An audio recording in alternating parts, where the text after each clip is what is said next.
Hello students, welcome to gateway classes. And आज डा की यूनिट नंबर 3 हम पढ़ रहे हैं और उसका लेक्चर नंबर 7 आज डिस्कस करेंगे। तो this is the last lecture of unit 3। यहाँ आपकी यूनिट 3 वाइंड अप हो जाएगी। ठीक है, एक टॉपिक रिमेनिंग है, वो यूनिट 4 के साथ में कवर अप करूंगी। तो आज का जो हमारा टॉपिक है वो है कॉन्वेक्स हल प्रॉब्लम। कॉन्वेक्स हल प्रॉब्लम को आज डिस्कस, लेकिन एक दो बार एग्जाम में ये पूछा जा चुका है। चलिए बेटा देख लेते हैं कॉन्वेक्स हल बेसिकली होता क्या है। सबसे पहले ये समझना है। ठीक है, तो ये प्रॉब्लम क्या है कि आपको एक 2 डायमेंशनल प्लेन दिया है और उस 2D प्लेन के अंदर कुछ पॉइंट्स आपको दिखाई दे रहे हैं। ये दीज आर द पॉइंट्स। अब कॉन्वेक्स हल किसे कहते हैं कि हमें इन पॉइंट्स को कुछ इस तरह से ज्वाइन करना है कि इन्हें ज्वाइन करके जो पॉलीगन बने वो कॉन्वेक्स शेप का हो। तो we have to create a convex hull, उसको कहते हैं कॉन्वेक्स हल। हमें एक ऐसा पॉलीगन, कॉन्वेक्स पॉलीगन इनसे जनरेट करना है। क्या मतलब है इस बात का? सपोज मैं इन पॉइंट्स को आपस में मैच करना स्टार्ट करूं तो हो सकता है कुछ इस तरीके से। देखिए, सपोज मैंने इनको एक एक करके मैच करना स्टार्ट किया पॉइंट्स को, है ना? तो कैसे? इसे इससे कर दिया, इसे इससे कर दिया, ऐसे कर दिया, ऐसे कर दिया, ऐसे कर दिया। ये मान लीजिए मैंने ये कोई पॉलीगन बना दिया, है ना? तो हमें क्या करना है, इस तरह से इनके आउटर पॉइंट्स को ऐसे कनेक्ट करना है कि एक पॉलीगन की शेप बन जाए। और जितने भी पॉइंट्स यहाँ पर दिखाई दे रहे हैं आपको जो प्लेन में अवेलेबल है, वो या तो इस पॉलीगन की बाउंड्री पर हो या फिर इसके अंदर रिसाइड करें। इस तरह से पॉलीगन बनाना है कि इसके बाहर कोई भी पॉइंट ना बचे। एक बात है। अब जैसे ये वाला पॉइंट बाहर रह गया, तो हम अगर मैं कहूं कि मैं इस तरह से पॉलीगन बनाऊं कि ये यहां से ऐसे जाएगा, फिर ऐसे जाएगा, फिर ऐसे जाएगा, फिर ऐसे जाएगा, ऐसे जाएगा, ऐसे ऐसे ऐसे ऐसे ऐसे, क्या ये पॉलीगन है? ये भी पॉलीगन है। लेकिन क्या ये कॉन्वेक्स पॉलीगन है? ये कॉन्वेक्स पॉलीगन नहीं है। अब कॉन्वेक्स पॉलीगन का मतलब क्या है ये समझना है। तो अल्टीमेटली हमारी प्रॉब्लम क्या है कि हमें इन पॉइंट्स को इस तरह से ज्वाइन करना है कि ये एक पॉलीगन की फॉर्म ले और साथ साथ जितने भी पॉइंट्स अवेलेबल हैं इस 2 डायमेंशनल प्लेन में वो सारे या तो पॉलीगन के अंदर आ जाएं या पॉलीगन की बाउंड्री पर हो। पॉलीगन के बाहर कोई भी हमें पॉइंट ना बचे। हर एक पॉइंट को हमें कवर करना है। ठीक है, पहली चीज कि हमें पॉलीगन बनाना है। दूसरी चीज क्या कि जो पॉलीगन हो वो कॉन्वेक्स हो। कॉन्वेक्स का मतलब क्या है कि जितने भी इंटरनल एंगल्स हैं, पॉलीगन के जो इंटरनल एंगल्स हैं वो 180 से ज्यादा नहीं होने चाहिए, है ना? क्या मतलब हुआ कि ये देखो, तो अंदर की शेप इस तरह से शेप होनी चाहिए पॉलीगन की। जैसे हम यहाँ पर देखें तो ये इंटरनल एंगल जो भी इंटरनल, मान ली 180 आ रहा है, ये देखिए मोर देन 180 है। Internal angle is more than 180, है ना? ऐसे ही this internal angle is more than 180। इसका मतलब ये जो पॉलीगन है ये एक कॉन्वेक्स पॉलीगन नहीं है। कॉन्वेक्स पॉलीगन ऐसा होगा जिसके सारे इंटरनल एंगल्स 180 से कम होंगे, है ना? तो अब देखो, इसी तरह इसी सेम इन्हीं जो मैंने अभी पॉइंट्स बताए आपको, इन्हीं पॉइंट से हमने ये एक पॉलीगन बना रखा है। क्या ये एक कॉन्वेक्स पॉलीगन है? बिल्कुल है। क्यों? क्योंकि देखिए जितने भी इंटरनल एंगल्स इस पॉलीगन के बन रहे हैं वो लेस देन 180 हैं, पहली बात। दूसरी बात, जितने भी पॉइंट्स यहाँ पर हमें नजर आ रहे हैं वो सारे के सारे या तो पॉलीगन के अंदर हैं या पॉलीगन की बाउंड्री पर हैं। ठीक है, तो इस तरह प्रॉब्लम क्या है कि हमें कुछ सेट ऑफ पॉइंट्स गिवन है और उन सेट ऑफ पॉइंट्स को हमें इस तरह से ज्वाइन करना है कि उन पॉइंट से एक कॉन्वेक्स पॉलीगन बन जाए। और कॉन्वेक्स पॉलीगन कौन सा बनाना है हमें कि सारे पॉइंट्स या तो पॉलीगन की बाउंड्री पे आए या फिर जो जितने भी पॉइंट्स हैं वो उसके अंदर एनक्लोज हो जाए, है ना? और हमें ये भी ध्यान रखना है कि मिनिमम से मिनिमम पॉइंट्स को यूज करके हमें उसे बनाना है। तो देखिए चलिए, तो the convex hull of the set of points Q. Q क्या है? सेट ऑफ पॉइंट्स दिया हुआ है हमें, टोटल नंबर ऑफ पॉइंट्स जो हैं वो क्यू हैं। Is the convex polygon P, polygon का नाम हमने कहा P, that encompasses all the points given, जिसके अंदर सारे के सारे पॉइंट्स आते हो या तो बाउंड्री पे या फिर उसके अंदर। ठीक है, the problem of finding the smallest polygon P such that all the points of set Q are either on the boundary of the P और inside P is known as the convex hull problem। Exam में अगर definition आती है तो ये definition आपको वहां पर दे के आनी है और उस डेफिनेशन को देने के लिए आप यहाँ पर कुछ सेट ऑफ पॉइंट्स क्रिएट करके ये भी दिखा सकते हैं कि हम बहुत सारे पॉलीगन बना सकते हैं इनसे, लेकिन हमें क्या चाहिए? वो पॉलीगन जो सारे पॉइंट्स को कवर करे और कॉन्वेक्स शेप का हो, है ना? इंटरनल एंगल सारे उसके लेस देन 180 होने चाहिए। तो ये तो हुई आपकी प्रॉब्लम स्टेटमेंट।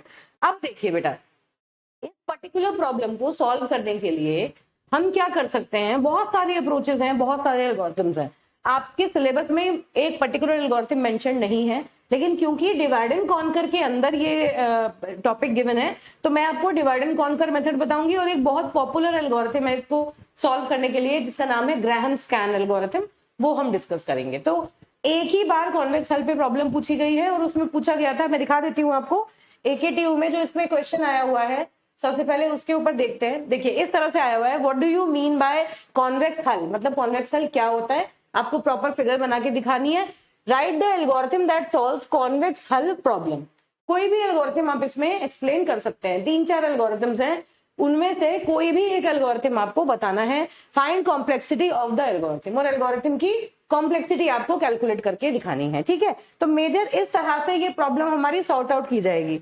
अब इस चीज को दिमाग में रखे हम पहले, सबसे पहले, क्योंकि डिवाइड एंड कॉन्कर के अंदर ये टॉपिक दिया हुआ है, तो हम सबसे पहले कॉन्वेक्स हल सॉल्व करने के लिए डिवाइड एंड कॉन्कर अप्रोच पढ़ते हैं, है ना। फिर एक दूसरे एल्गोरिथम पढ़ेंगे जो बहुत फेमस एल्गोरिथम है, एग्जाम में आए, तो चाहे आप इसे या डिवाइड एंड या कॉन्वेक्स हल का जो आपका ग्राहम स्कैन एल्गोरिथम है उसको डिस्कस कर सकते हैं, ठीक है बेटा। तो चलिए देखिए, अब ये जो आपका डिवाइड एंड कॉन्कर एल्गोरिथम है वो किस तरह से काम करता है उसको दिखाने के लिए ये एक फिगर है, ये इनपुट फिगर है हमारी, जिसमें हमें कुछ सेट ऑफ पॉइंट्स दिए हुए हैं। अभी ये मत सोचिए कि हमने ए से बी को कनेक्ट किया है, अभी आप सिर्फ ये देखिए कि यहाँ पर कुछ सेट ऑफ पॉइंट्स गिवन है ना। अब देखो सबसे पहला स्टेप क्या है, sort all the points by their x coordinates. देखिए जब भी हम किसी पॉइंट को 2D प्लेन में रिप्रेजेंट करते हैं, तो हर पॉइंट की एक एक्स एक्सिस पर एक वैल्यू होगी और एक वाई, एक तो एक्स कोऑर्डिनेट होगा, एक वाई कोऑर्डिनेट होगा, है ना। तो क्या कर रहे हैं हम, एक्स कोऑर्डिनेट के अकॉर्डिंग उन पॉइंट्स को सॉर्ट कर रहे हैं। इसका क्या मतलब है, अगर मैं एक्स कोऑर्डिनेट के अकॉर्डिंग इन सारे पॉइंट्स को सॉर्ट करूं, तो इसका मतलब मुझे लेफ्ट मोस्ट पॉइंट पे जाना है ना। ये पूरा प्लेन अगर है तो इसमें सबसे लेफ्ट का, मान लीजिए ये कोऑर्डिनेट एक्सिस है ना, ये एक्सिस में अगर मान लो, तो जिसका एक्स कोऑर्डिनेट सबसे कम होगा, इसका मतलब इस पूरे प्लेन में वो एक पॉइंट जिसकी एक्स वैल्यू सबसे कम हो, और वो किसकी होगी, जो लेफ्ट मोस्ट पॉइंट होगा उसकी होगी, है ना। तो हमने बेसिकली क्या करा कि जो देखिए, sort all the points by their x coordinate, that means determine the left most point A and the right most point B. जितने भी पॉइंट्स है उन सबकी एक्स वैल्यूज हमने ले ली, और जिसकी सबसे छोटी है उसको देख लिया, और जिसकी सबसे बड़ी एक्स वैल्यू है उसको निकाल लिया।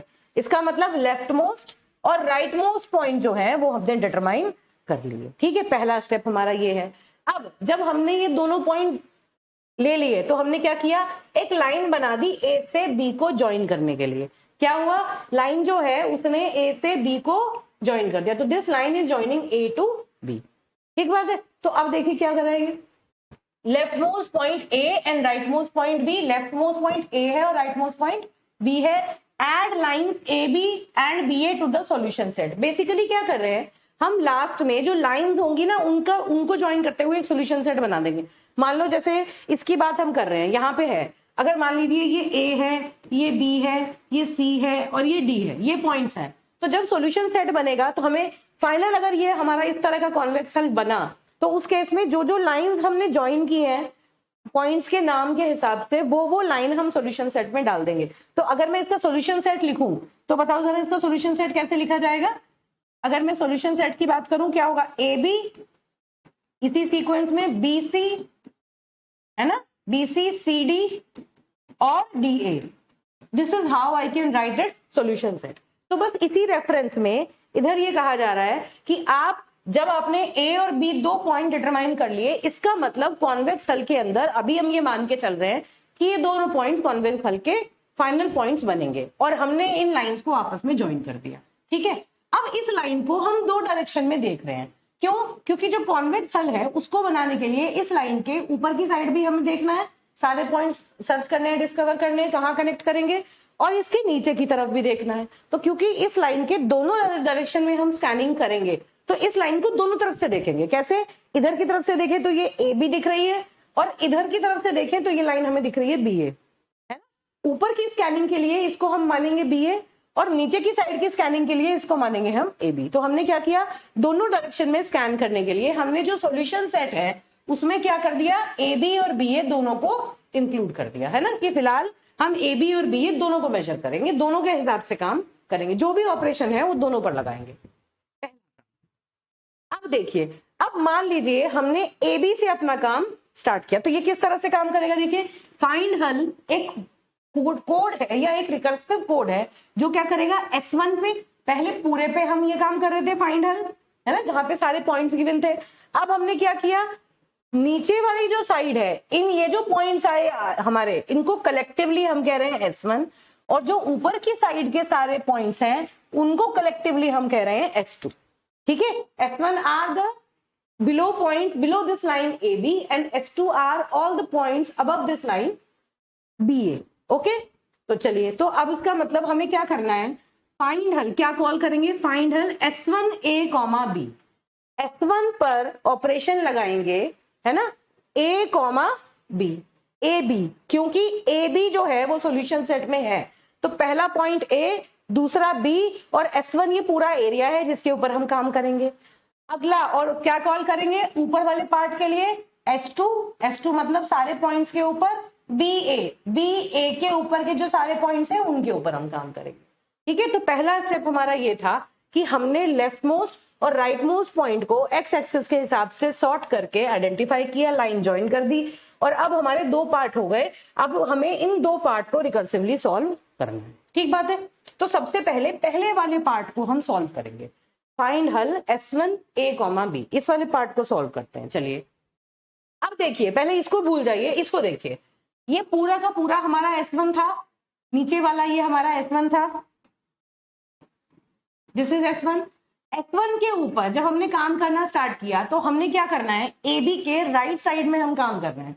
तो अब हमें क्या करना है, जितने भी पॉइंट्स हैं उनमें से AB से ऑर्थोगोनली सबसे ज्यादा डिस्टेंस पर जो पॉइंट है इस लाइन से अगर मैं परपेंडिकुलर डालूं, तो जितने भी पॉइंट्स यहाँ पर इस हाफ में दिखाई दे रहे हैं उनमें से जो सबसे ज्यादा डिस्टेंस पर है उस पॉइंट को मुझे लोकेट करना है। तो मैंने क्या किया, सारे पॉइंट्स में से सबसे ज्यादा डिस्टेंस पर जो पॉइंट है उसे मैंने लोकेट कर लिया, और उस पॉइंट का नाम मैंने दे दिया C, है ना, सबसे दूर वाला, क्योंकि मुझे क्या करना है, मुझे इन सारे पॉइंट्स को या तो उस पॉलीगन के अंदर पहुंचाना है या फिर उस पॉलीगन की बाउंड्री पर लाना है ना, और कॉन्वेक्स उसकी नेचर भी मेंटेन करनी है। तो मैंने क्या किया, लार्जेस्ट फारदेस्ट पॉइंट जो है उसको मैंने आइडेंटिफाई किया, और उस फारदेस्ट पॉइंट को A से और B से दोनों से मैच कर दिया। अब अगर मैंने इन दो लाइंस को आपस में मैच किया, तो अब देखो, अभी तक एक ही एरिया था, इन दोनों लाइंस को मैच करके हमारे पास 3 नए एरियाज जनरेट हुए जिनमें हमें सर्चिंग करनी है। कौन कौन से, ये वाला जो अंदर है ये है X0, X1 है इधर की साइड का, और X2 है इधर की साइड का, है ना। इन दो लाइंस के ज्वाइन होने पर ये पूरा जो S1 है ये 3 पार्ट में डिवाइड हो गया। X0 वाले सारे पॉइंट्स अभी जो हमारी शेप बनी उसके अंदर आ रहे हैं, X1 के बाहर है और X2 के बाहर है। इसका मतलब X0 पे हमें कोई काम करने की जरूरत नहीं है। फर्दर हमें किसे देखना है, X1 को देखना है और X2 को देखना है। तो अब आप इसको रीड करिए, जब हम फाइंड हल S1, AB लगाते हैं तो क्या करेंगे, find point C orthogonal farthest from AB, AB से बहुत दूर, ऑर्थोगोनल सबसे दूर का जो पॉइंट है उसको फाइंड आउट किया। सॉल्यूशन सेट में, अब देखो सॉल्यूशन सेट में पहले क्या था, AB था, है ना। अब हमने क्या किया, सॉल्यूशन सेट में से AB को माइनस कर दिया और AC और CB को इंक्लूड कर लिया। क्या कि भाई अब ये जो लाइन है ना, ये लाइन सॉल्यूशन का पार्ट नहीं है, ये लाइन तो हमें सिर्फ जो एक्स एक्सिस है उसके स्ट्रेच को लेने के लिए हमने यूज की थी। तो अब ये जो लाइन है इस लाइन को हटा देंगे और इन दोनों पॉइंट्स को हम इस शेप में ज्वाइन कर देंगे, है ना। ये लाइन हटा दो और ये जो पॉइंट्स हैं इस तरह से आपके आ गए। तो अब देखो क्या लिखा, solution equal to solution minus AB। Solution set में क्या था, देखो ध्यान से, AB और BA दो चीजें थी। जब हमने AB को प्रोसेस कर लिया तो AB का रिप्लेसमेंट क्या आ गया, AC और CB। AC और CB AB के रिप्लेसमेंट्स आ गए, तो हमने सॉल्यूशन सेट में से AB को हटा दिया और इन दोनों लाइंस को डाल दिया। तो अब देखो ये आपका सॉल्यूशन सेट आ गया, AC CB और BA। AC CB और BA पे अभी तक हमने काम नहीं किया, इसलिए वो अभी सॉल्यूशन सेट का पार्ट है। देखो यहाँ पर BA था तो इसलिए अभी भी सॉल्यूशन सेट में BA आपको एग्जिस्ट कर रहा है, ठीक है। अब अभी तक हम नीचे वाले पार्ट ही सॉल्व कर रहे हैं। जब हम नीचे वाले पार्ट को कंप्लीट कर देंगे तब हम अपर वाले पार्ट में जाएंगे, BA के लिए तब प्रोसेस करेंगे, ठीक है। तो अब देखो अब हमने x0 को तो क्या करना है, सबसे पहले क्या किया, x1 a, c और x2 c, b। देखो x1 a, c और x2 c, b, ये दो एरियाज जो हैं इन पर हम रिकर्सिवली फिर वही काम रिपीट करेंगे जो भी हमने किया था, ठीक बात है। और x0 के लिए हम वो काम नहीं करेंगे क्योंकि x0 जो है वो इस शेप के अंदर है, इन दोनों लाइंस के ऊपर की तरफ है, ठीक बात है। चलिए, तो अगली कॉल जो होगी वो किसकी होगी, फाइंड हल x1 a, c की, ठीक है। एक एक करके हम इन पॉइंट्स को उठाएंगे। तो सबसे पहले x1 a, c को हमने उठा लिया। अब क्या है, ये x1 a, c, ये है, आया था x1, ये देखिए ये x1 है। इसमें मुझे क्या करना है, ए सी जो लाइन है, इस लाइन से जो फारदेस्ट पॉइंट है उस पॉइंट को आइडेंटिफाई करना है और इन दोनों को आपस में ज्वाइन कर देना है, यही तो करेंगे। तो हमने क्या किया, देखिए इस तरह से यहाँ पे क्या होगा, फारदेस्ट पॉइंट कौन सा है, ये वाला है ना, इस पॉइंट को आइडेंटिफाई करेंगे और इन दोनों लाइंस को यहाँ पर ज्वाइन कर देंगे। कुछ इस तरीके से हम ये काम करेंगे। तो चलिए देखिए हमने क्या किया, ये जो पॉइंट हमने आइडेंटिफाई किया इसका नाम हमने दे दिया डी, और डी को जब मैंने ज्वाइन किया तो देखो ये जो ये वाला वो पॉइंट है, ये पॉइंट भी इस लाइन के ऊपर ही आ गया। अब देखो फिर ये जो डी पॉइंट ज्वाइन किया, तो अब हम क्या करेंगे, इस एसी को यहां से हटा देंगे, है ना। ये बेटा ये जो दिखा रहे हैं ना, ये बेसिकली अब ये सॉल्यूशन हम यहां से हटा चुके हैं, ठीक है ना। ये लाइन जो है वो यहां से जैसे ही हमने एक्सट्रैक्ट किया, ये जो लाइन थी ये यहां से हट गई। इस तरह से आपको ध्यान से चलना है, ठीक है। अब देखो यहां पर क्या हुआ, इस लाइन को हटा दिया और x0 जो है वो तो अंदर आ रहा है, x1 और x2, क्या x1 और x2 में कोई पॉइंट्स रिमेनिंग है, नहीं है। तो इनके ऊपर जब हम x1 देखो, x1 a, d और x2 d, c, जब हम इन्हें कॉल करेंगे तो ये क्या करेंगे, एम्प्टी है, इसलिए जो एल्गोरिथम होगा वो आपका रिटर्न कर जाएगा। इसके फर्दर आपको रिकर्सिव कॉल नहीं करनी, ठीक बात है। तो क्या किया हमने, मुझे लगता है ये बात समझ में आ गई होगी कि फारदेस्ट पॉइंट लिए और एक बेसिकली हमें एक बेस लाइन चाहिए जहां से हमने अपने एल्गोरिथम को रन करना शुरू कर दिया, है ना। लार्जेस्ट पॉइंट लिया, फिर इस पे दोबारा से देखिए, सबसे पहले हमने ए टू बी को ज्वाइन किया, फिर सबसे फारदेस्ट वाला पॉइंट लिया, ए बी और बी सी बना दिए, ठीक है। फिर इस एक पर्टिकुलर लाइन के ऊपर काम किया, इस लाइन के ऊपर काम करें, ये जो लास्ट वाली लाइंस हैं ये रिमूव, एक एक करके ये लाइन अब रिमूव होती जा रही है, ठीक है। अब इसके ऊपर काम कर रहे हैं, इसका जो फारदेस्ट पॉइंट है उसको लिया, उसने भी इसको 3 पार्ट में डिवाइड कर दिया। तो ये काम बेसिकली हमें कब तक करना है, जब तक बाहर की तरफ कोई भी पॉइंट ना रह जाए। अब ये जो ऑपरेशन है इसमें हमने एसी को एक्सट्रैक्ट कर दिया, जैसे ही एसी को एक्सट्रैक्ट करेंगे ये दो हमारे पास रह जाएंगे, है ना। एडी की बात करी हमने, तो देखो एसी को हमने एक्सट्रैक्ट कर दिया, है ना, और एडी और डीसी जो है वो हमारे सॉल्यूशन सेट में आ गए थे, ठीक है। और फिर हमने जब एडी को और डीसी को कॉल किया तो वो रिटर्न कर गए। क्यों रिटर्न कर गए, क्योंकि इनके बाहर कोई पॉइंट रिमेनिंग अब नहीं है। तो इसका मतलब इधर की साइड वाला काम जो है वो हमारा डन हो गया। अब हम किधर चलेंगे, इधर चलेंगे, सीबी के लिए चलेंगे, है ना। देखिए अभी हमने क्या किया था, 2 जनरेट हुए थे, एसी और सीबी। एसी को हमने सॉल्व कर लिया, इधर की साइड हम सॉल्व कर चुके, अब हम सीबी के लिए काम करेंगे। तो नेक्स्ट कॉल जो होगी वो क्या होगी, फाइंड हल x2 c, b। अब बिल्कुल एग्जैक्टली यही काम इधर की साइड कर रहे हैं, है ना। इस वाली लाइन के लिए क्या हुआ, ये जो लाइन आपने दी इसके फारदेस्ट पॉइंट को हमने कहा E और E को हमने यहां से मिला दिया और इस लाइन को हमने सॉल्यूशन सेट से निकाल दिया। तो देखिए find point E orthogonally farthest from line CB और CB को सॉल्यूशन सेट से हटा दो और CE और EB को सॉल्यूशन सेट में रख दो। एक बात तो आप ये देख पा रहे हैं कि ये जो BA है ये पहले से चल रहा है, क्योंकि अभी हम सिर्फ नीचे वाली साइड को प्रोसेस कर रहे हैं, जो नीचे वाली साइड है AB की लाइन की उसी को प्रोसेस कर रहे हैं, ठीक बात है। तो अब देखिए अब हमने फिर ये काम किया, फिर अगेन इसमें यही हुआ कि x0 जो है वो सारे इंटरनल पॉइंट्स हैं, x1 पे कोई पॉइंट नहीं बचा, x2 में पॉइंट नहीं बचा, है ना। x1 के लिए कॉल किया और x2 के लिए कॉल किया, लेकिन ये दोनों ही एम्प्टी हैं, तो एल्गोरिथम आपका जो है वो यहां से रिटर्न कर गया। तो अब जब आप इतना वाला काम कर चुके तो देखिए आपको क्या क्या मिला, आपको ये जो AB लाइन है इस लाइन के नीचे का पूरा शेप आपको नजर आ गया है। क्या है, ये आपकी फाइनलाइज्ड कॉन्वेक्स आधी कॉन्वेक्शन हम बना चुके हैं, देखिए बन चुकी है। और आप ये ऑब्जर्व करिए कि जितने भी इंटरनल एंगल्स बने हैं, ये इंटरनल एंगल है, ये है, ये है, ये सारे इंटरनल एंगल लेस देन 180 हैं। तो इसका मतलब आधा कॉन्वेक्स हम नीचे की साइड से जनरेट कर चुके। अब हमें क्या करना है, बी ए के अपर साइड पर एग्जैक्टली इसी प्रोसेस को रिपीट करना है। जो काम अभी हमने नीचे की तरफ किया वही काम हमें ऊपर की तरफ करना है। तो अब क्या करेंगे बताओ, आगे बढ़ाने से पहले ऐसे ही देख लेते हैं। इसका जो फारदेस्ट पॉइंट है उसको आइडेंटिफाई करो, कौन सा है, ये पॉइंट। इस पॉइंट को आइडेंटिफाई करके इन दोनों को आपस में मैच कर दो, है ना। फिर दोबारा वही x0 x1 x2 में डिवाइड हो जाएगा। देखो एक साइड का तो खाली रह जाएगा, एक साइड में कुछ पॉइंट्स आएंगे और बाकी पॉइंट्स सारे के सारे इंटरनल आ जाएंगे, है ना। जो खाली रह जाएगा उसको फर्दर कॉल नहीं करेंगे, जो जिसमें पॉइंट्स आएंगे उसे कॉल करेंगे। तो इस वाले को कॉल करेंगे, कॉल तो इसे भी करेंगे लेकिन डायरेक्टली रिटर्न कर जाएगा, ठीक है। तो चलो अब आगे देखते हैं। तो अब क्या होगा, now we will explore the points in S2। S2 मतलब हम S2 वाले पॉइंट्स को एक्सप्लोर करेंगे। This is your S2 now, है ना, this is S2, this is S1। S1 के ऊपर अभी हम काम कर रहे थे।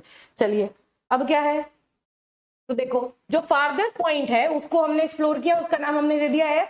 तो सॉल्यूशन सेट में क्या हुआ, BA को हटा दिया, BA था ना, BA को हटा दिया और AF और FB इन दोनों को हमने इंक्लूड कर दिया। देखो BA जो था, BA को रिमूव कर दिया और बाकी के जो दो लाइंस हैं इन सबको हमने ऐड कर दिया। अब x0 और x1 के ऊपर फिर दोबारा हम x1 और x2 के ऊपर फिर दोबारा हम कॉल कर रहे हैं, ठीक बात है। x1 जो है वो एज इट इज रिटर्न कर जाएगा, x1 जो है वो एम्प्टी है तो ये रिटर्न कर जाएगा। अब बस इधर वाले के ऊपर x2 के ऊपर हमने काम करना है। तो देखो x2f, a, x1 और x2f, a, ये गलत लिखा गया, एक मिनट, हाँ, x2f, a, इसके ऊपर हमने काम किया, ठीक बात है।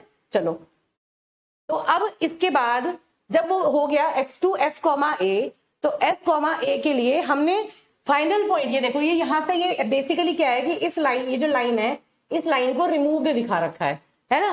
फारदेस्ट पॉइंट है आपका G। अब G को इससे और इससे मैच किया तो फिर दोबारा क्या हुआ, ये दोनों हाफ जो है वो खाली रह गए। फर्दर आप जब इसको एल्गो को कॉल करेंगे तो ये रिटर्न कर जाएंगे, ठीक है। तो इसका मतलब इधर वाली साइड भी सॉल्व हो गई।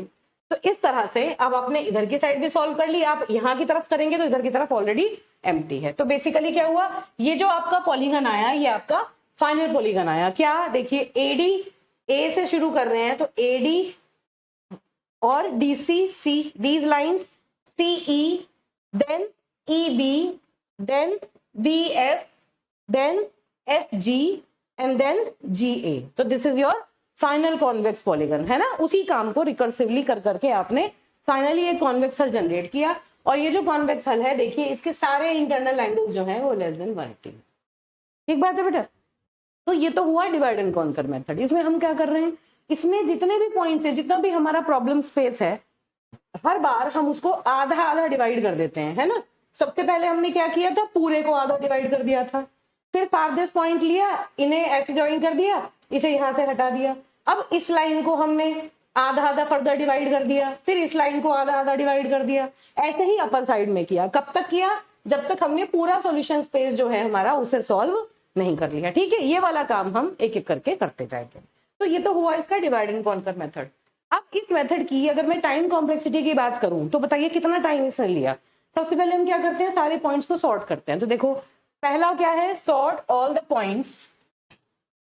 सारे पॉइंट्स को सॉर्ट करने में कितना टाइम लगा, n log n। हम ये मान के चल रहे हैं कि हम किसी भी एक सॉर्टिंग टेक्निक को एक अगर डिवाइड एंड कॉन्कर से यूज करना चाहते हैं, कोई भी, मान लीजिए मर्ज सॉर्ट मैंने लगाया तो उस केस में n log n point time ये लेगा, है ना। फिर दो सबसे दूर के पॉइंट कैसे मिलेंगे, जो सॉर्टेड एल्गोरिथम है उसमें सबसे पहला और सबसे लास्ट वाला आप जो एलिमेंट है उसको निकाल लो, तो उसके लिए तो कांस्टेंट टाइम लगेगा एक बार अगर आपने एरे को सॉर्ट कर लिया, ठीक बात है। फिर उसके बाद आप डिवाइड करो दो हाफ में। इसमें भी क्या करना है, मिड कैलकुलेट करना है। तो एक बार में एक कांस्टेंट नंबर ऑफ टाइम में एक इंस्ट्रक्शन लिखोगे, आप इसका मिड कैलकुलेट कर लोगे, ये भी O ऑफ 1 टाइम लेगा। अब आपने क्या किया, हर बार मिड पॉइंट निकाल के आपने अपनी प्रॉब्लम को दो हाफ में डिवाइड कर दिया। अब जब आप दो हाफ में डिवाइड करेंगे, अगर ओवरऑल प्रॉब्लम का जो टाइम है वो Tn है, तो आधी प्रॉब्लम को डिवाइड करने में Tn/2 टाइम लगेगा, दोनों को Tn/2 टाइम लगेगा, है ना। आपने दो सब प्रॉब्लम बनाई हर स्टेप में और दोनों को Tn/2 टाइम लगेगा। तो रिकरेंस रिलेशन का पहला वाला जो पैरामीटर होता है, आर्ग्यूमेंट होता है 2Tn/2, ये तो हमें नजर आ गया, ठीक बात है। और फिर जब हम उन दोनों कॉन्वेक्स हल्स को आपस में मर्ज करेंगे, तो क्योंकि सारे एक एक एलिमेंट को कंसिडर करेंगे तो O ऑफ 1 टाइम हमें n टाइम इसमें लगेगा। तो क्या हुआ देखो, क्या रिकरेंस रिलेशन बन के आया आपका, जो ओवरऑल प्रॉब्लम थी हर स्टेप में हम उस प्रॉब्लम को 2 सब प्रॉब्लम में डिवाइड कर रहे हैं, हर सब प्रॉब्लम का साइज हाफ रह जाता है और इतना टाइम उन सब प्रॉब्लम्स को आपस में मर्ज करने में हम लेते हैं, and this is the constant time जो कि हम जितने भी रिमेनिंग कंप्यूटेशंस है उनमें लगता है। तो ये 2t n/2 प्लस n, इस रिकरेंस रिलेशन को अगर हम सॉल्व करते हैं तो जो आती है फाइनल कॉम्प्लेक्सिटी वो आती है n log n। तो क्या ध्यान रखना है कि जब हम डिवाइड एंड कॉन्कर से कॉन्वेक्स हल को सॉल्व करते हैं तो n log n टाइम में हम कॉन्वेक्स हल को जनरेट कर सकते हैं। ठीक बात है। तो बेटा ये तो था आपका पहला एल्गोरिथम, जिसमें कि हमने एक डिवाइड एंड कॉन्कर अप्रोच से ये देखा कि हम कभी भी कुछ गिवन पॉइंट्स का अगर हमें कॉन्वेक्स हल कैलकुलेट करना है तो हम उसे कैसे जनरेट करेंगे। ठीक है, चलिए तो अब अगला एल्गोरिथम देखते हैं। नेक्स्ट जो एल्गोरिथम है आपके जो एग्जाम में भी आ सकता है उसका नाम है ग्राहम स्कैन एल्गोरिथम, जो कि कॉन्वेक्स हल प्रॉब्लम को सॉल्व करने में यूज होता है। ठीक है, देखिए अब इस एल्गोरिथम में बेसिकली जो इसका जो आइडिया है वो क्या है, पहले एक इमेज से इसको समझ लेते हैं, उसके बाद हम एक एक करके प्रोसीड करेंगे। देखिए हम पहले यहां समझते हैं क्या है। देखिए बेटा, ये आपको मान लीजिए कि आपको कुछ पॉइंट्स ऑलरेडी गिवन है, there are some points that are already given. ठीक बात है। देखो कुछ इस तरह से मान लीजिए इसके अंदर भी कुछ पॉइंट्स होते हैं, हम ये मान के चल रहे हैं कि ये कुछ पॉइंट्स हैं जो पहले से गिवन है। इन पॉइंट्स को हम किस तरह से सॉर्ट करेंगे, यहां देखिए सपोज हमारे पास कुछ पॉइंट्स हैं,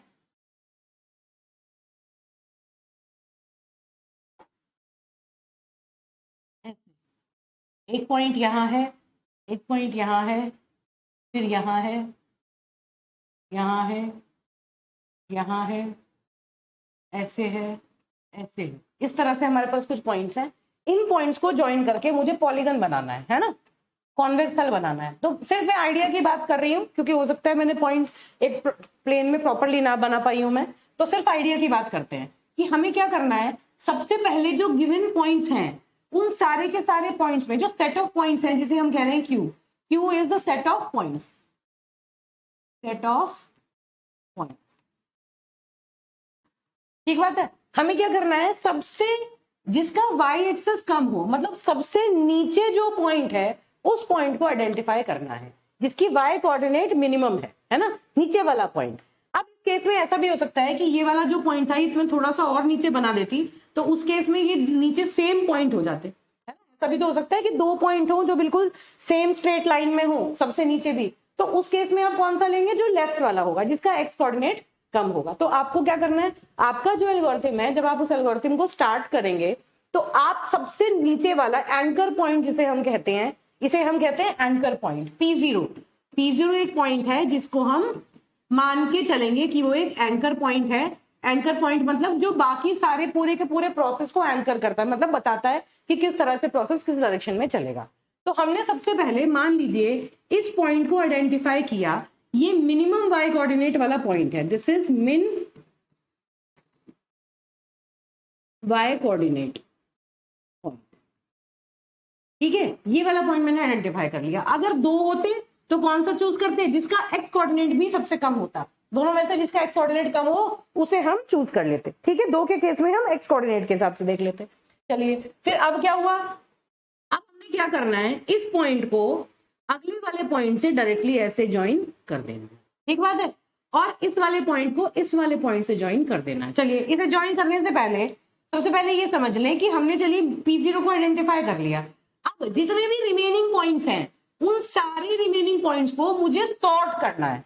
कैसे सॉर्ट करना है, अब मुझे पता है कि जितने भी रिमेनिंग पॉइंट्स हैं वो इस P0 से कुछ एंगल बना रहे होंगे, है ना, एंटी क्लॉकवाइज। एंटी क्लॉकवाइज का मतलब P0 से फर्दर की तरफ अगर मैं जाऊं तो एंटी क्लॉकवाइज का मतलब हुआ इस डायरेक्शन में एक एक करके हर पॉइंट को हम ये देखेंगे कि वो P0 से कितना एंगल बना रहे हैं, है ना। तो अगर मैं यहाँ पर एक स्ट्रेट लाइन ऐसे यहाँ पर ड्रॉ करूं एक्स एक्सिस को दिखाने के लिए, तो देखिए एक ये इसका एंगल है, ये इसका एंगल है ना, ऐसे ही ये इसका एंगल है, ये इस वाले का एंगल है, ऐसे ही ये इसका एंगल है और ये इसका एंगल। इस तरह से हमने क्या किया, इन सारे काउंटर क्लॉक डायरेक्शन में हमने इन एंगल्स को एक एक करके डिजाइन किया। ठीक, अब देखो इसका एंगल कम है, एक एक करके ऑब्जर्व करो, कैसे सॉर्ट किया? जिसका एंगल कम, इन सारे के सारे पॉइंट्स को P0 के रेस्पेक्ट में, अगर मैं P0 से एंगल की बात करूं तो इसने कितना एंगल बनाया है? ये इसका कितना है? ये इसका, ये इसका, ये इसका, ये और इसका, इस तरह से, है ना? तो मैंने क्या कहा, इन सारे के सारे रिमेनिंग पॉइंट्स को P0 के एस्पेक्ट में जो एंगल है उस एंगल के हिसाब से मैंने सॉर्ट कर दिया और फिर उन्हें मैंने दे दिए नाम। ये P0 है, ये P1 है, ये P2 है, ये P3 है, ये P4 है, ये P5 है और ये P6 है। इस तरह से मैंने इन सबको नाम दिए। इनिशियली जिसे मैंने लिया वो P0 है, फिर P1, P2, P3, P4, P5, P6, है ना? आप 0, 1, 2, 3, 4, 5, 6 भी कर सकते हैं, कोई प्रॉब्लम नहीं है। इतना काम मैंने कर लिया, इतनी सॉर्टिंग मैंने कर ली। अब इस काम को करने के लिए हम क्या करते हैं, हर बार हर स्टेप में एक स्टैक यूज करते हैं, ठीक है? और स्टार्ट कैसे करते हैं? इनिशियल जो 3 पॉइंट्स हैं, पहले जो 3 पॉइंट्स हैं उनको हम स्टैक में डाल देते हैं। कैसे? सपोज अब एक बार पहले मैं ये ऑपरेशन आपको दिखा रही हूँ, उस ऑपरेशन के बाद एक दूसरा एग्जांपल लेके फिर इसको फिर से डिस्कस कर लेंगे, ठीक है? अब यहाँ देखो, P0, P1 और P2, ये 3 पॉइंट्स मैंने स्टैक में डाल दिए। इस बात का क्या मतलब हुआ कि P0 से P1 को कनेक्ट कर दिया मैंने और P1 से मैंने P2 को कनेक्ट कर दिया। अब हम क्या करेंगे, एक एक पॉइंट को स्टैक आगे फर्दर देखते जाएंगे और पॉइंट्स अगर एंटी क्लॉकवाइज डायरेक्शन में हम चल रहे होंगे, मतलब अगर हम लेफ्ट साइड में चलेंगे तो हम कहेंगे कि हम सक्सेसफुली स्टैक के अंदर अगले वाले पॉइंट को इंक्लूड करेंगे, और अगर हम राइट साइड में चलेंगे तो इसका मतलब हम कहेंगे कि हम स्टैक से जो टॉप मोस्ट एलिमेंट है स्टैक में उसको हम वापस से निकाल लेंगे, पॉप कर लेंगे। तो इस चीज को समझने के लिए ये एक पूरा सिनेरियो है, इस सिनेरियो पे एक एक करके देखते हैं कि किस तरह से हमारा स्टैक अपडेट होगा, कैसे कैसे हम काम करेंगे। ठीक बात है बेटा? चलिए देखिए, तो सपोज अगर मैं इन पॉइंट्स के नाम लिख लूं, ये है मेरा, suppose this point is P0, देखिए एक एक करके इनको नाम देते हैं। This is P0, this is P1,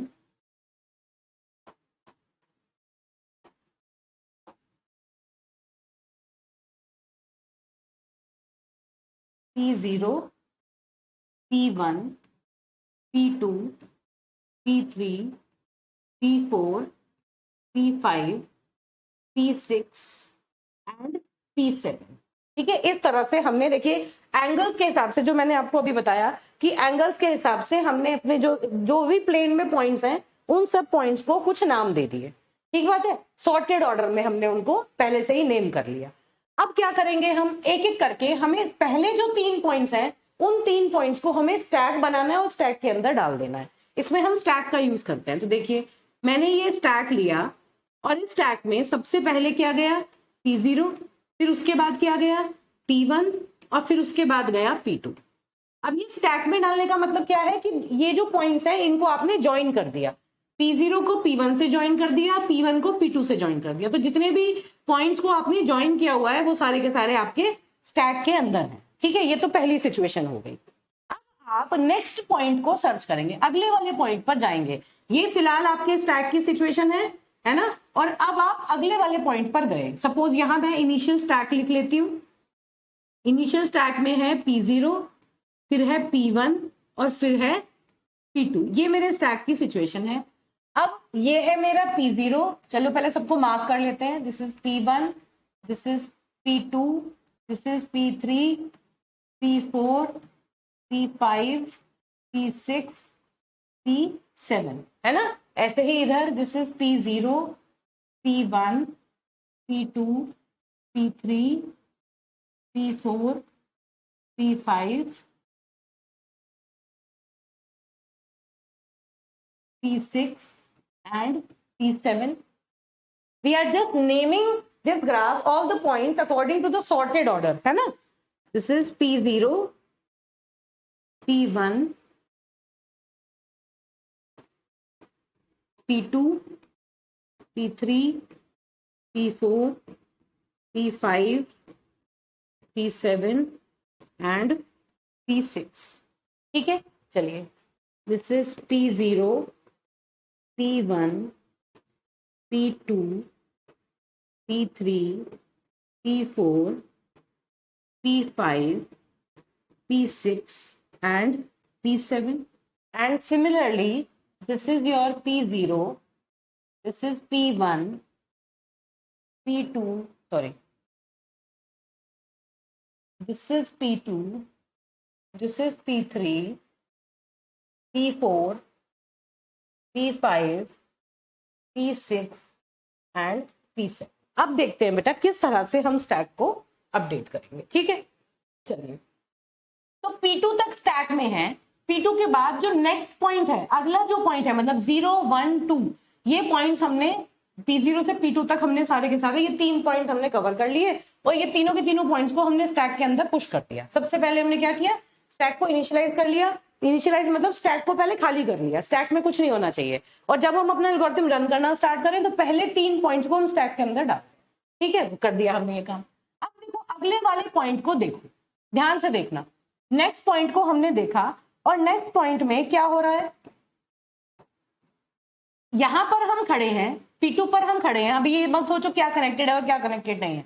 हम P2 पर खड़े हैं और हमने नेक्स्ट P3 को देखा, है ना। अगर P2 से मैं बात करूं कि P2 इस तरह से चल रहा है, अगर ऐसे डायरेक्शन में जाते जाते P3 कहां पड़ रहा है, अगर मैं P2 से P3 को ज्वाइन करना चाहूं तो क्या P3 लेफ्ट साइड में पड़ रहा है या राइट साइड में पड़ रहा है? ये तो राइट साइड में पड़ रहा है। और क्योंकि ये राइट साइड में, मुझे क्या करना है, अगर कोई अगला पॉइंट लेफ्ट साइड में पड़े, लेफ्ट साइड में लाई कर रहा है, मेरी जो डायरेक्शन चल रही है, तो हम उसे स्टैक में इंक्लूड करेंगे, मतलब हमारे सॉल्यूशन का वो पार्ट बनेगा।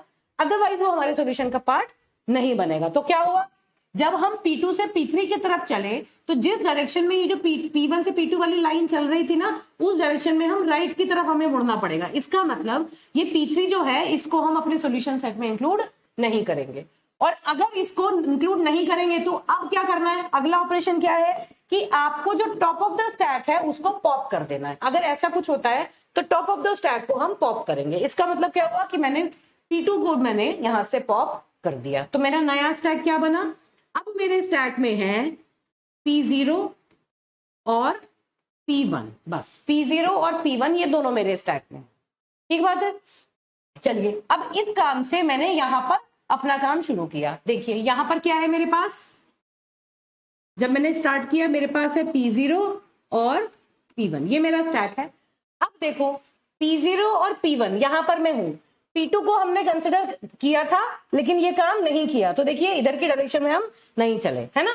अब यहां से देखते हैं, फिर दोबारा बैक ट्रैक करते हैं। जब मैं P1 पर हूं तो अब P3 पर जाने के लिए, अब देखो जब ऊपर से हमने निकाल लिया, हमने क्या किया, पहले हमने यहां थे, हमने नेक्स्ट वाले पॉइंट को कंसिडर किया था। अगर वो सक्सेसफुल नहीं हो पाया तो हमने स्टैक में से इसे निकाल दिया। अब टॉप ऑफ द स्टैक क्या है, P1। इस वाले पॉइंट को फिर से देखेंगे, फिर से देखो। अब P1 और P3 को अगर मैं मैच करूं तो देखो जो P1 है, अगर मैं इस वाली लाइन की बात करूं, ये वाली जो लाइन है, ये लाइन इस डायरेक्शन में आगे बढ़ रही थी, है ना। और इस डायरेक्शन में आगे बढ़ते हुए जो P3 है वो इस लाइन के लेफ्ट में लाई कर रहा है ना, इसके लेफ्ट में लाई कर रहा है। तो इसका मतलब ये जो P3 है इसको ऐड किया जा सकता है, क्योंकि अगर मैं P1 पर खड़ी होके P3 की तरफ जाऊं तो मुझे लेफ्ट डायरेक्शन में चलना होगा।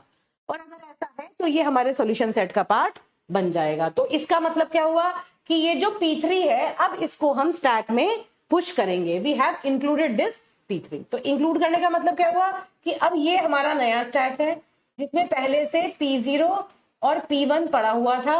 P2 को हमने पॉप कर लिया क्योंकि P2 से P3 की कोई लाइन बन नहीं रही थी क्योंकि वो राइट में जा रहा था। तो अब हमने क्या किया, P3 को पुश कर दिया।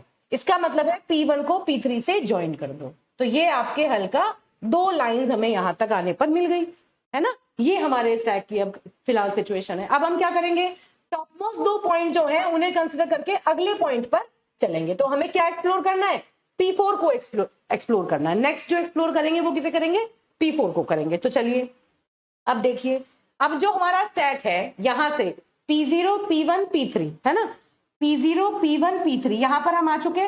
P3 से अगर मैं इधर की तरफ चलूं, देखो ये डायरेक्टली शो किया हुआ है ना, ये सीधे सीधे शो किया हुआ है। 2 स्टेप एक साथ दिखा रखे हैं, दोनों स्टेप को एक साथ निकाल लेंगे।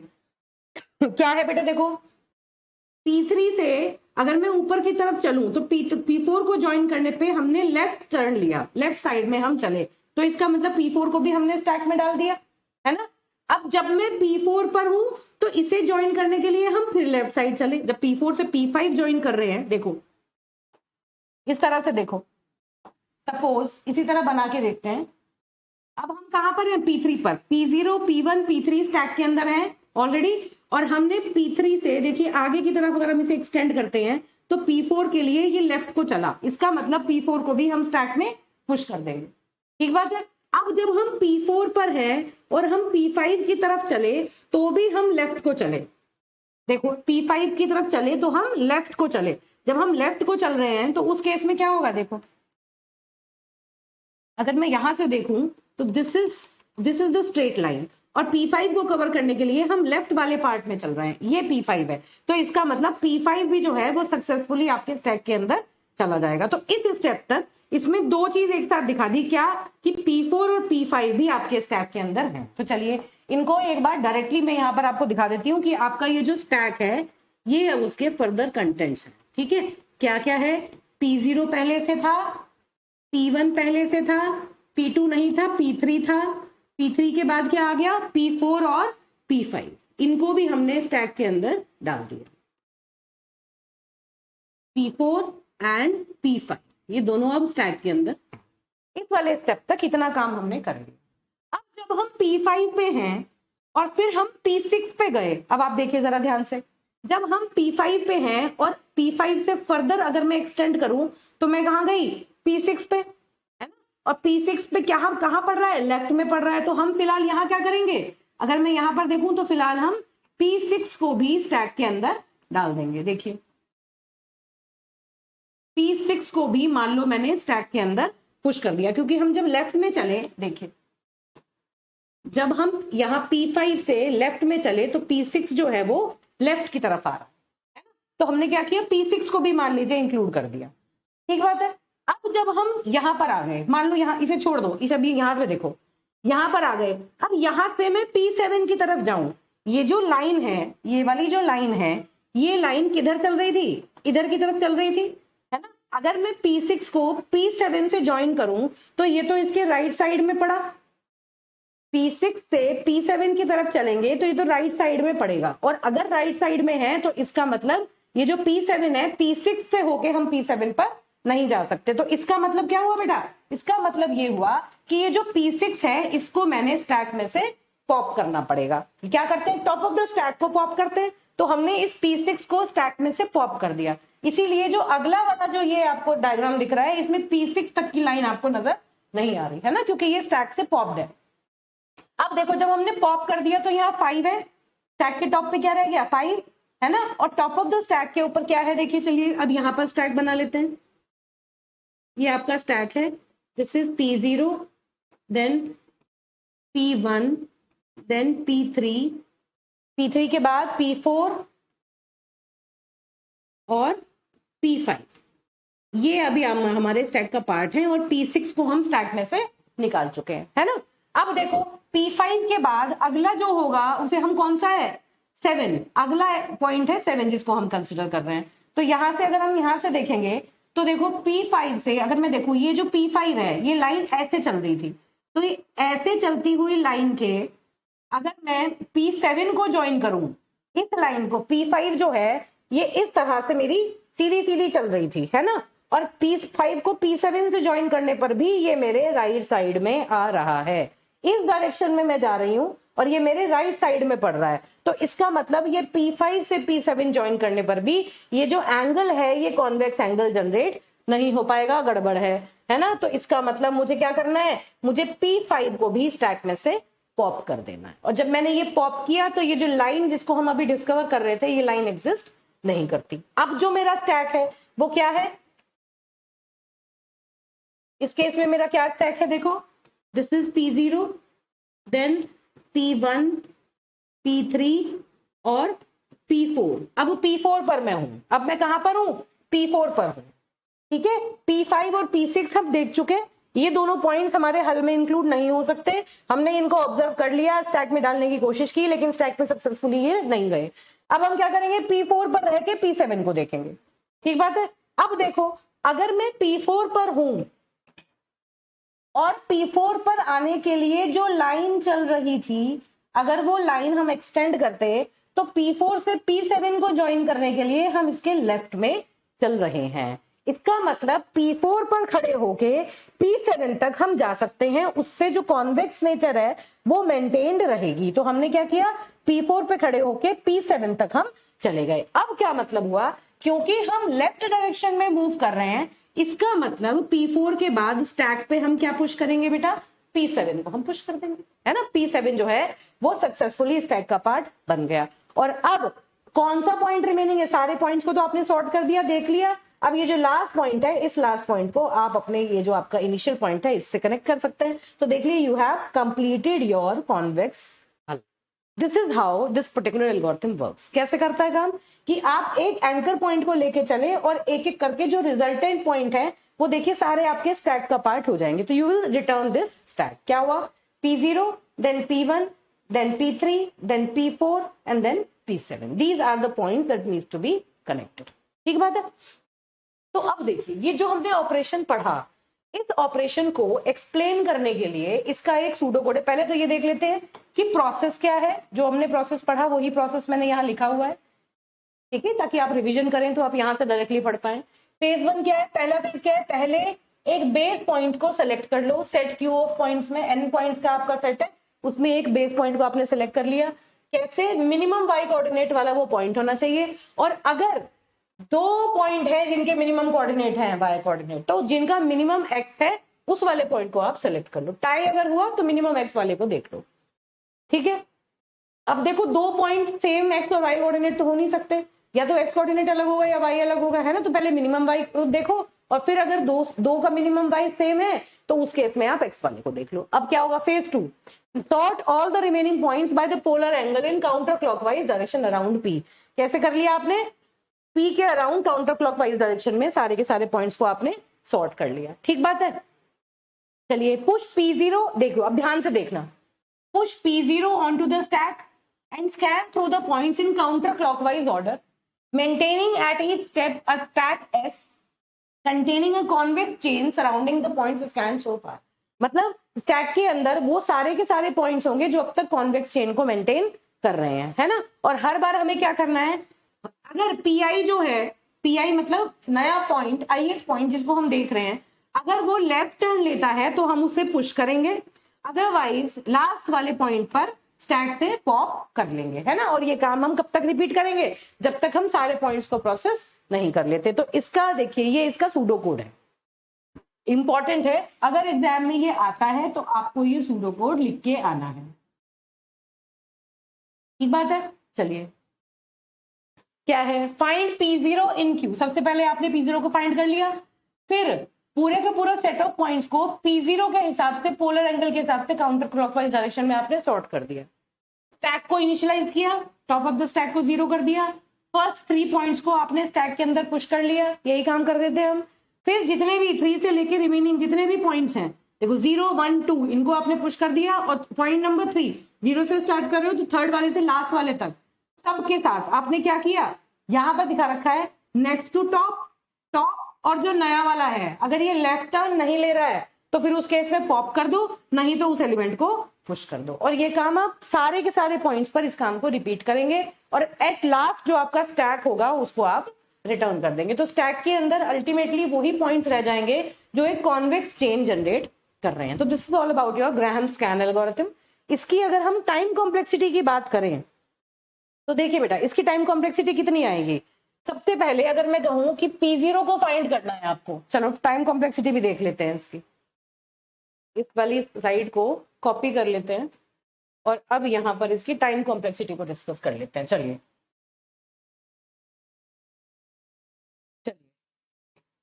देखिए भाई,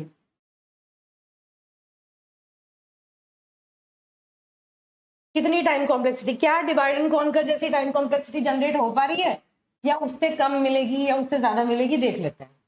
सबसे पहले अगर मैं कहूं, एक एक करके देखो, फाइंड P0 इन Q, इसमें कितना टाइम लगेगा। Q क्या है, set of n points, n में से किसी एक पॉइंट को आपको फाइंड आउट करना है, मिनिमम y कोऑर्डिनेट।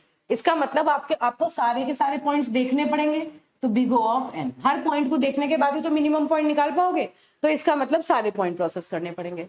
ठीक है, अब आपने क्या किया, सॉर्ट किया सारे पॉइंट्स को, तो सॉर्टिंग में आपको कितना टाइम लगा, n log n। ये वाला जो स्टेप है ये n log n टाइम ले रहा है। अब ये कांस्टेंट टाइम में आपने कर लिया, ये आपने कांस्टेंट टाइम में कर लिए तीनों, है ना, एक एक टाइम में एक एक स्टेप में ये सारे हो गए, कांस्टेंट टाइम जनरेट हो रहा है। अब ये देखो 3 to n, मतलब सारे रिमेनिंग पॉइंट्स के लिए हम क्या मान के चल रहे हैं कि n पॉइंट्स को हम प्रोसेस कर रहे हैं, हर n पॉइंट के लिए हम ये काम रिपीट कर रहे हैं, तो ये टोटल जो काम है ये पूरा का पूरा हमारा big O of n time ले रहा है, भाई सीधी सीधी बात है ना। और फिर उसके बाद हम स्टैक को रिटर्न कर देते हैं। तो इन तीनों में से जो मेजर आया, ये सारे के सारे तो कांस्टेंट टाइम है, हम ये मान के चल रहे हैं कि स्टैक का एक ऑपरेशन करने में हमें कांस्टेंट टाइम लगता है। जो तो टोटल tn आया, इसकी जो टाइम कॉम्प्लेक्सिटी हुई वो कितनी हुई, बिग O ऑफ n ये वाला plus big O of n log n जो सॉर्टिंग के लिए यूज किया, प्लस अगर सारे एलिमेंट्स के ऊपर मुझे डिस्कवरी करनी है एक एक करके तो, और प्लस जो रिमेनिंग ऑपरेशंस है मैं मान के चल रही हूँ कि वो कांस्टेंट टाइम में हो जाएंगे। तो एसिम्प्टोटिकली सबसे बड़ी जो रेंज है वो क्या आ रही है मेरी, tn is equal to big O of n log n। तो इसका मतलब क्या हुआ कि जो डिवाइड एंड कॉन्कर की टाइम कॉम्प्लेक्सिटी थी उतनी ही टाइम कॉम्प्लेक्सिटी के साथ ग्राहम स्कैन एल्गोरिथम भी कॉन्वेक्स हल को जनरेट कर सकता है। ठीक है, तो एग्जाम में इस तरह से एल्गोरिथम आपको बताना है, उसको किसी एक पर्टिकुलर फिगर के हेल्प से एक्सप्लेन कर देना है पहले, और फिर आप चाहें तो अपनी फिगर यहाँ जनरेट करें और फिर उसके बाद सारे पॉइंट्स के साथ स्टैक को शो करके आप ये बताएं कि किस तरह हम स्टैक में मॉडिफिकेशंस करते हैं। एप्लीकेशंस क्या होती है कॉन्वेक्स हल की, देखिए कोलिजन अवॉइडेंस के लिए हम इसे यूज करते हैं। जैसे कोलिजन फ्री रूट्स अगर कैलकुलेट करने हैं आपको, भाई आपको बहुत सारे पॉइंट्स हैं, उनमें मिनिमम पाथ आपको निकालना है जो कि सारे के सारे, जिसके अंदर सारे के सारे आ जाएं, सब कुछ रीच आउट हो जाए। तो उस केस में विदाउट कोलिजन अगर आपको चलना है तो आप कॉन्वेक्स हल उसका जनरेट करेंगे, तो आप एक पॉइंट से दूसरे पॉइंट तक विदाउट कोलिजन पहुंच सकते हैं। ठीक बात है। स्मॉलेस्ट बॉक्स मतलब it helps to determine the minimum size required to put object in it, है ना। अगर बहुत सारी चीजें हैं आपके पास और आपको क्या करना है, एक बॉक्स चाहिए, छोटे से छोटा बॉक्स जो कि सारे के सारे चीजें उस बॉक्स के अंदर आ जाएं, तो कॉन्वेक्स हल प्रॉब्लम क्या कर रही है, बेसिकली सारे पॉइंट्स को कवर करता हुआ एक स्मॉलेस्ट पॉलीगन ही तो बना रही है ना। और स्मॉलेस्ट क्यों, क्योंकि वो कॉन्वेक्स पॉलीगन बना रही है कि उसकी शेप भी ऐसी हो कि वो सारे के सारे पॉइंट्स को अपने अंदर इंक्लूड कर सके और मिनिमम उसका जो साइज हो वो मिनिमम मेंटेन हो। Shape analysis, convex hull of object is useful to analyse the shape of an object. ये भी देख सकते हैं आप, नेचुरली एंगल्स जो हैं वो आपको ये बताएंगे कि एक जो ऑब्जेक्ट है उसकी शेप कैसी, कॉन्वेक्स है या कॉनकेव। ठीक है, तो इस तरह से कॉन्वेक्स हल प्रॉब्लम के कुछ एप्लीकेशंस हैं जो आपसे पूछी जा सकती हैं, आप इनको इजीली बता सकते हैं। ऐसे ही मिनिमम स्पैनिंग ट्री की क्या एप्लीकेशन हो सकती है, जो प्रिम्स एल्गो है या क्रुस्कल्स एल्गो है उनकी क्या एप्लीकेशन हो सकती है। मान लीजिए कि आपको लैन दिया है कोई और उस लैन को आपको कनेक्ट करना है, लैन के अंदर बहुत सारे कंप्यूटर्स हैं और उन कंप्यूटर्स को आपको कनेक्ट करना है ना। तो आप क्या चाहते हैं कि मिनिमम स्पैनिंग ट्री का मतलब क्या हुआ कि इस तरह से कनेक्ट करो कि जो टोटल कॉस्ट है सारे एजेस की, टोटल वायरिंग की जो टोटल कॉस्ट है वो कम से कम आए, है ना। उस केस में क्या करना पड़ेगा हमें कि हमें स्पैनिंग ट्री बनाना है, मतलब लूप भी नहीं बनाना, सारे एजेस वर्टिसेस को आपस में कनेक्ट भी करना है और मिनिमम कॉस्ट चाहिए। ठीक है, तो वहां पर वो काम आप यूज कर सकते हैं।